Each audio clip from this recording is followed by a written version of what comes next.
प्रिय विद्यार्थी मित्रांनो, मी दीपाली कुलकर्णी देशमुख माझ्या विंग्स ऑफ फिजिक्स या चॅनल मध्ये आपल्या सगळ्यांचं मनपूर्वक स्वागत करते।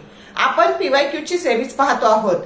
2024 ला आलेले जे काही सीईटी मध्ये आलेले जे काही प्रिव्हियस इयर क्वेश्चन्स आहेत ते आपण पाहतो आहोत की तुम्हाला कसे प्रश्न विचारले जातात त्याची कल्पना यावी। पीवायक्यू रिपीट होतात आणि मग जर तुम्हाला ते प्रश्न माहिती असतील तर तुमचा वेळ वाचणार आहे आणि म्हणून कोणता फॉर्म्युला पाठ करायचा, कशावर भर द्यायचा या सगळ्या गोष्टींची पण तुम्हाला त्याच्यानुसार कल्पना येणार आहे आणि म्हणून आपण ही सिरीज बघतो आहोत। तर तुमचा कमी वेळात स्मार्ट अभ्यास करण्याकरता याचा तुम्हाला निश्चित उपयोग होईल। तर वेळ न घालवता आपण सुरू करूयात। पहिला प्रश्न आहे बघा। In a vibrating string with fixed end the waves are of type option A stationary longitudinal, B stationary transverse, C progressive transverse and D progressive longitudinal. मग आता बघा, जेव्हा दोन फिक्स्ड एंड असतात तर ही पहिली वेव्ह गेली तर ती इथे तिला पुढे जायला जागा नाही म्हणून ती तिथूनच काय होते तर ती तिथूनच रिफ्लेक्ट होते आणि मग ती आल्यावर ह्या पद्धतीने ही दुसरी वेव्ह रिझल्टंट ही पहिली वेव्ह गेली आणि ही दुसरी एक्झॅक्टली अपोजिट डायरेक्शनने त्याच्यात इंटरफेअर झाली की रिझल्टंट वेव्ह ही लूपच्या स्वरूपात तयार होते आणि तिला आपण स्टेशनरी वेव्ह असं म्हणतो। आणि मग इथं काय दिसतंय तुम्हाला तर particles of the medium vibrate in a direction perpendicular to the direction of propagation of wave आणि त्याला आपण ट्रान्सव्हर्स वेव्ह म्हणतो। म्हणजे इथं ही जी वेव्ह तयार झाली ही कशी वेव्ह तयार झाली तर ती स्टेशनरी ट्रान्सव्हर्स तयार झाली। म्हणजे करेक्ट ऑप्शन काय आहे बी आहे। समजलं?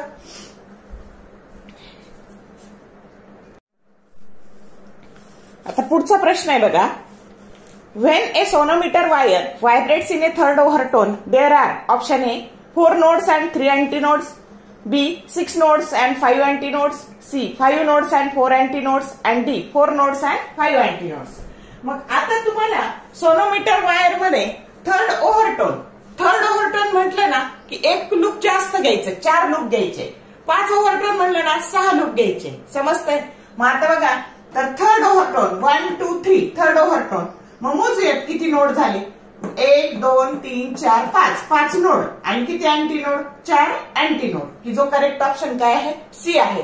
असं कोणत्याही तुम्हाला ओव्हरटोनचं दिलं आता तुम्हाला थर्ड ओव्हरटोन न म्हणता फोर्थ हार्मोनिक असं पण म्हणतील। म्हणजे third overtone that is nothing but fourth harmonic असं पण जरी विचारलं तरी उत्तर सेम येणार आहे। कळलं का? तर या पद्धतीने करायचं। पुढचा प्रश्न आहे बघा। An air column in a closed organ pipe vibrating in unison with a fork produces second overtone.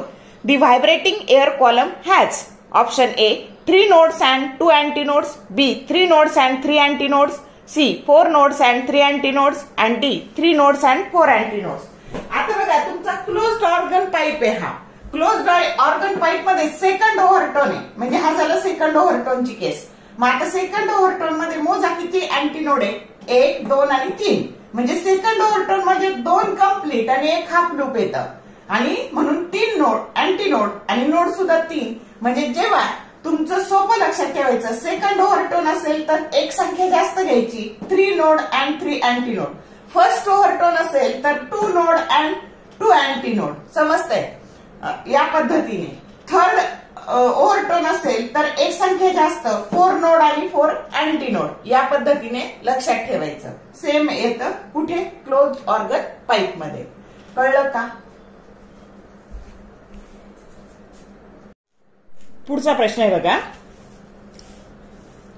A sonometer wire is stretched by hanging a metal bob. The fundamental frequency of vibration of wire is N1.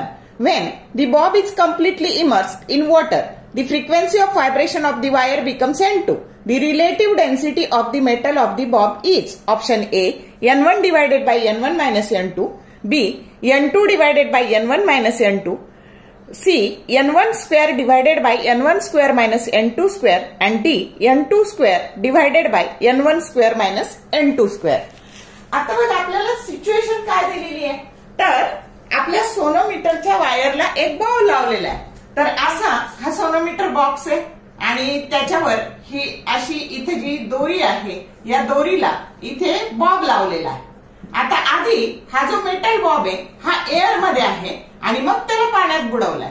तर air मध्ये त्याची frequency आहे N1 आणि लावलेलं tension त्याचं जे मास आहे, मासला तुम्हाला माहितीये T that is equal to mg, त्याच्या मासला G ने गुणलं की टेन्शन तयार झालं. मग एअर मध्ये ही सिच्युएशन आहे. जेव्हा तुम्ही त्याला वॉटर मध्ये बुडवणार आहे तर तेव्हा त्याची जी फ्रिक्वेन्सी आहे त्याला N2 म्हणायचं आणि त्याच्या टेन्शनला T2 असं म्हणायचं. आणि जेव्हा आपण हा बॉब वॉटर मध्ये बुडवणार आहे तेव्हा त्याचं लॉस होणार आहे, त्याच्या वेट मध्ये काय होतो, लॉस होतो. मग रिलेटिव्ह डेन्सिटीचा फॉर्म्युला असतो बघा, वेट इन एअर.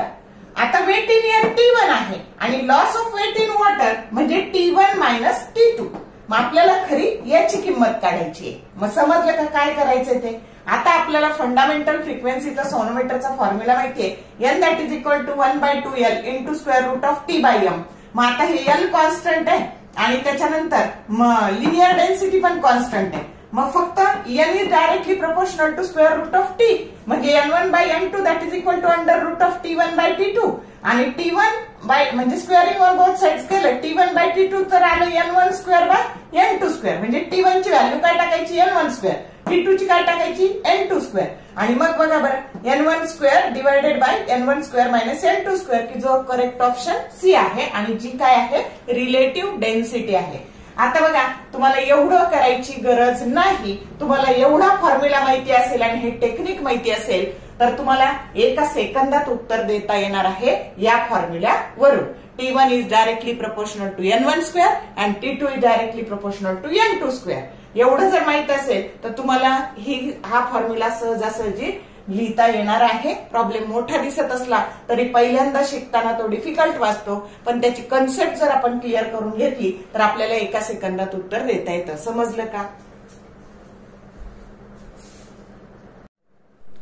पुढचा प्रश्न असा आहे बघा, the path difference between two waves y1 that is equal to a1 sin into bracket omega t minus 2 pi x by lambda bracket over and y2 that is equal to a2 cos into bracket omega t minus 2 pi x by lambda plus phi bracket over is option A lambda phi by 2 pi, B lambda by 2 pi into bracket phi plus pi by 2 bracket over, C 2 pi by lambda into bracket phi minus pi by 2 bracket over and D 2 pi by lambda into phi.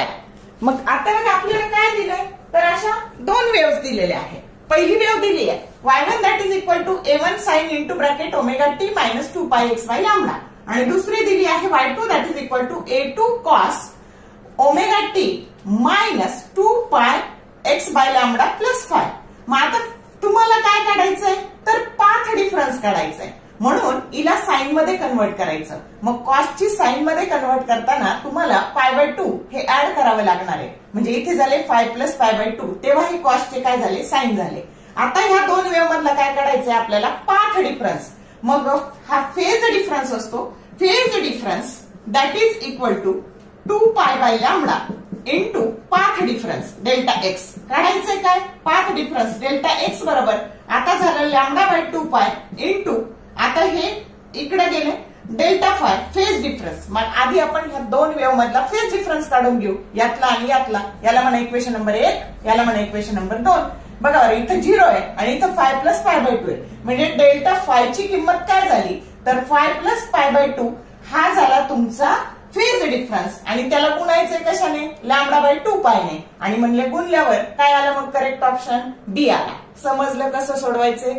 आता एवढं descriptive सोडवायची गरज नाही. पटकन हे cost sign करायचं phase difference काढायचं आणि त्याला लॅम्बडा बाय 2 पायने म्हणजे डेल्टा एक्स आलं ना तर लॅम्बडा बाय 2 पायने डेल्टा फायला गुणायचं आणि जर फेज डिफरन्स आला ना तर 2 पाय बाय लॅम्बडाला पाथ डिफरन्सने गुणायचा. समजलं का. परत इथे लिहिते मी फेज डिफरन्स बरोबर 2 pi by lambda into path difference. लक्षात ठेवा फॉर्म्युला खूप महत्वाचे आणि खूप सारे न्यूमेरिकल्स याच्यावर येतात. चांगलं लक्षात ठेवा. असं सोडवायचं.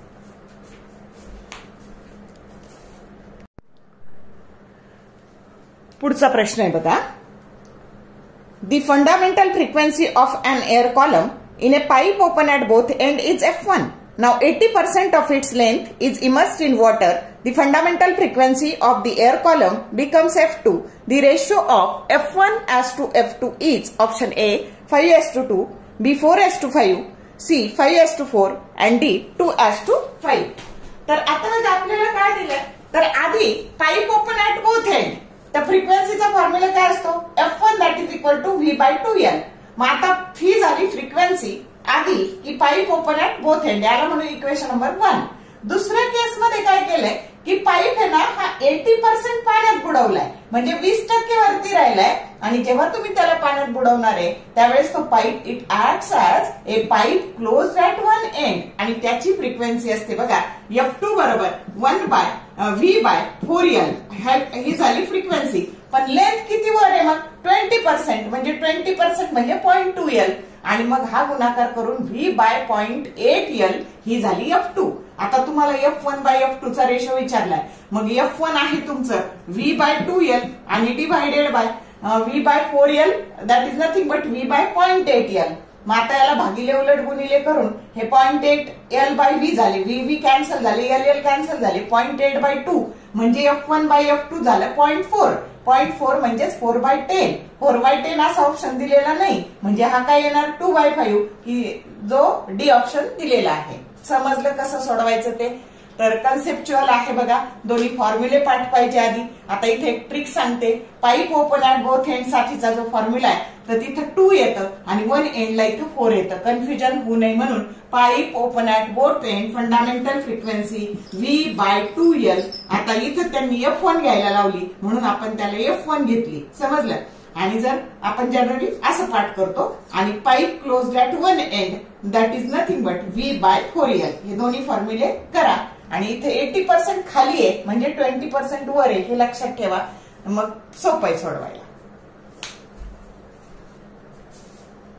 नेक्स्ट क्वेश्चन आहे बघा. Two waves Y1 that is equal to 0.25 sin 316t and Y2 that is equal to 0.25 sin 310t are propagating along the same direction.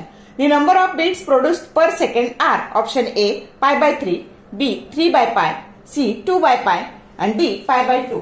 मग आता बघा दोन वेव्स दिलेले आहे आपल्याला आणि त्याच्या बीट फ्रिक्वेन्सीचा आपल्याला विचारलेली आहे. मग पहिलं जे इक्वेशन आहे Y1 that is equal to 0.25 sin 316t आणि दुसरे जे आहे Y2 that is equal to 0.25 sin 310t. तर याला कम्पेअर करायचं कशाबरोबर, तर Y1 बरोबर A sin ω1t आणि दुसरं Y2 बरोबर A sin ω2t. तर ω1 ची व्हॅल्यू काय मिळाली 316 आणि ω2 ची व्हॅल्यू काय मिळाली 310. मग आता ओमेगा बरोबर काय असतं, तर ओमेगा बरोबर 2πn असतं. आपण ही फ्रिक्वेन्सी घेतो, ही अँग्युलर आहे आणि म्हणून ω1 बरोबर 316 बरोबर 2πn1 बरोबर 316. मग n1 बरोबर झालं 316 बाय 2π. हे झालं म्हणून इक्वेशन नंबर 1. आता दुसरं ω2 बरोबर 310, 2πn2 बरोबर 310, n2 बरोबर 310 बाय 2π जो इक्वेशन नंबर 2 आहे. बीट फ्रिक्वेन्सी ही मोठी आहे आणि छोटी आहे. बीट फ्रिक्वेन्सी काय असतो, दोन फ्रिक्वेन्सीतला डिफरन्स असतो म्हणून आपण घेतलं n1 मायनस n2. मग इथं ही वजाबाकी केली तर 6 by 2π. 6 by 2π that is nothing but 3 by pi की जो करेक्ट ऑप्शन डी आहे. समजलं का. आता तुम्हाला पहिल्यांदा सोडवताना वेळ लागेल पण नंतर हे फास्ट जमेल की पटकन ही व्हॅल्यू घ्यायची, ω1 ओमेगाची किंमत 2πn टाकायची आणि दोन्हीचा डिफरन्स घ्यायचा. या पद्धतीने सोडवायचं. पुढचा प्रश्न आहे बघा. A stationary wave is represented by y that is equal to 12 cos into bracket pi x by 6 into sine into bracket 8 pi t where x and y are in centimeter and small t in second. The distance between two successive antinode is option A 12 centimeter, B 10 centimeter, C 6 centimeter and D 2 centimeter. आता आपल्याला काय दिलंय, तर हे वेव्हचं equation दिलंय ज्याला आपण equation number 1 म्हणू. आणि स्टेशनरी वेव्हचं जे इक्वेशन असतं y that is equal to 2a cos into bracket 2πx by lambda into sine 2πnt दोन्हींची कंपॅरिझन करायची. मग आपल्याला ह्या लॅम्बडाची किंमत मिळाली. ह्या कंपॅरिझन केल्यावर हा पाय कॅन्सल झाला, x गेला, हा लॅम्बडा इकडे गेला आणि 6 2 12 झाले. म्हणजे लॅम्बडा वेव्हलेंथ किती आली 12 सेंटीमीटर आली. आता आपल्याला distance between two successive antinode विचारले. मग दोन अँटीनोड मधलं अंतर काय असतं λ/2. मग या लॅम्बडाला जर 2 ने भागलं तर आपलं उत्तर येणार आहे 6 सेंटीमीटर. जो करेक्ट ऑप्शन काय आहे सी आहे. या पद्धतीने सोडवायचे. पुढचा प्रश्न आहे बघा. The distance between two consecutive points with phase difference of 60 degree in wave of frequency 500 Hz in 0.6 meter. The velocity with which wave is traveling is option A 1.8 km per second, B 9 km per second, C 3.6 km per second and D 2.7 km per second. आता आपल्याला काय दिले velocity काढायची आहे.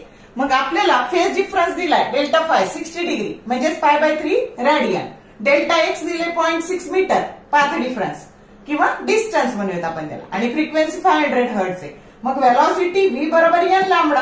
Frequency आहे पण wavelength काढायला relation वापरायचं फेज डिफरन्स बरोबर 2π/λ इंटू पाथ डिफरन्स. मग आता 2π पाथ डिफरन्स 0.6 आहे आणि डेल्टा 5 π/3 आहे. डिनॉमिनेटरचा डिनॉमिनेटर इट बिकम्स न्यूमरेटर. म्हणजे आता हे झालं बघा 2π 0.6 ला टाका 6/10 आणि गुणिले हे 3 आणि डिवायडेड बाय पाय. पाय काय झाले कॅन्सल झाले. आणि आता बघा हे तुमचं आलं सावित्रिका 18 18 दुने 36 36 भागिले 3.6 म्हणजे तुमचा लॅम्बडा जो काही आहे तो 3.6 आलेला आहे मीटर. आणि त्याला 500 ने गुणलं की झाली वेलॉसिटी v बरोबर n लॅम्बडा. म्हणजे ही झाली 1800 मीटर पर सेकंड. पण ऑप्शन किलोमीटर मध्ये दिले. मग याला जर 1000 ने भागलं तर ते झाले 1.8 किलोमीटर पर सेकंड. ही झाली वेलॉसिटी. जो करेक्ट ऑप्शन ए आहे. समजलं का. या पद्धतीने सोडवायचं. कन्सेप्ट क्लिअर असतील तर सोडवता येईल. आजच्या या व्हिडिओमध्ये आपण सीईटी 2024 ला जे प्रश्न आलेले आहेत ते बघितलेले आहेत. तर त्याचा तुम्हाला निश्चित फायदा होईल. व्हिडिओ आवडला लाईक करा, शेअर करा, कमेंट टाकायला कंजूसी करू नका. All the best for your study and exam from the bottom of my heart, and thank you for watching this whole video.